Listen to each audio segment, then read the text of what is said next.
Hello friends, welcome to Aishu life style. வாங்க இன்னைக்கு mutton ஈரல் எப்படி செய்யலாம்னு சொல்லிட்டு பார்க்கலாம். நான் இன்னைக்கு 1/4 kg மட்டன் ஈரல் வாங்கியிருக்கேன்.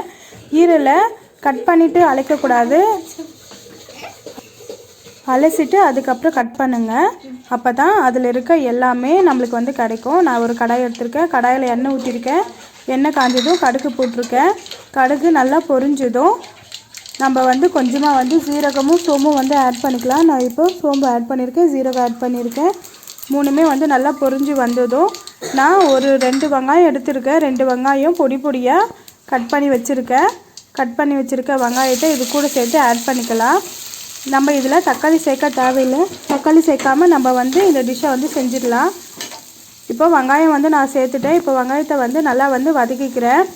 நல்லா பொன்னிறம் வர அளவுக்கு வதக்கிக்கிறேன். நான் இதில் உப்பு ஆட் பண்ணிக்கிறேன். வெங்காயம் வதங்கும் போது உப்பு சேர்த்தா தான் வெங்காயம் நல்லா வதங்கி வரும்.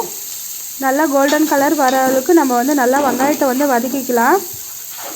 பொறுமையாக வதக்குங்க, அடி பிடிக்காமல் வதக்கிக்குங்க.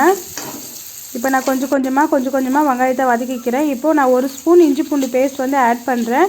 நான் 1/4 kg எடுத்துருக்கிறதுனால ஒரு ஸ்பூன் இஞ்சி பூண்டு பேஸ்ட் கரெக்டாக இருக்கும். அதனால் 1 ஸ்பூன் இஞ்சி பூண்டு பேஸ்ட் நான் எடுத்துருக்கேன். இந்த வெங்காயத்து கூட சேர்த்து நல்லா நம்ம மிக்ஸ் பண்ணிக்கலாம். இப்படி கொஞ்சம் கொஞ்சமாக மிக்ஸ் பண்ணிக்கோங்க. இஞ்சி பூண்டு பேஸ்ட்டு சேர்த்ததும் கடாயில் அடி பிடிக்கும். அதனால் அடி பிடிக்காத அளவுக்கு அப்பப்போ கலரி விட்டுக்கோங்க. வெங்காயமும் இஞ்சி பூண்டு பேஸ்ட்டும் நல்லா வதங்கி வந்துடுச்சு. இப்போ நான் 1/4 kg ஈரலை நான் இதில் சேர்த்துக்கிறேன். ஈரலை சேர்த்தாச்சு. ஈரலை சேர்த்ததும் அந்த வெங்காயத்து கூட எண்ணெய் கூட மிக்ஸ் ஆகிற அளவுக்கு பொறுமையாக நல்லா கலரி விட்டுக்கோங்க. கலரி விட்டுக்கிட்டு பொறுமையாக கலருங்க. இந்த மாதிரி கலரி விட்டுக்கோங்க. இப்போது நான் இது கூட 1 ஸ்பூன் மிளகாத்தூளும் 1/4 ஸ்பூன் மஞ்சள் தூளும் ஆட் பண்ணியிருக்கேன். ஆட் பண்ணிவிட்டு கலரி விட்டுக்கிறேன். நல்லா கலரிக்கலாம். அடி பிடிக்காமல் பொறுமையாக கலருங்க. ஈரல் செய்கிறது ஈஸியான வேலை. 5 நிமிஷத்தில் ஈரல் வெந்துடும். ஸோ நல்லா கலரி விட்டுக்கலாம். இப்போது அந்த ஈரல் மூழ்கிருக்க அளவுக்கு தண்ணி ஊற்றினா போதும். நிறைய தண்ணி ஊற்றாதீங்க.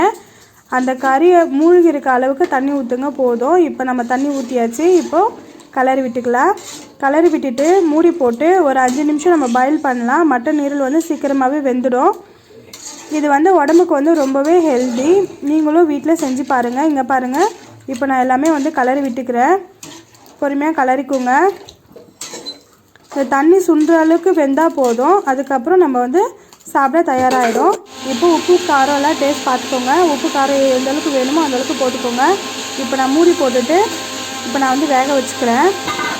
5 நிமிஷத்துலேயே மட்டன் ஈரல் வெந்துடும். இங்கே பாருங்கள், நல்லா வெந்து வந்துடுச்சு.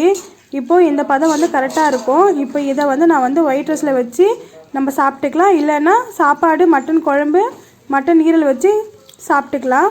நீங்களும் உங்கள் வீட்டில் ட்ரை பண்ணி பாருங்கள். டேஸ்ட் எப்படி இருக்குன்னு சொல்லிட்டு சொல்லுங்கள். ஓகே ஃப்ரெண்ட்ஸ், என்னோடய சேனல் உங்களுக்கு பிடிச்சிருந்தா லைக் பண்ணுங்கள், ஷேர் பண்ணுங்கள், கமெண்ட் பண்ணுங்கள்.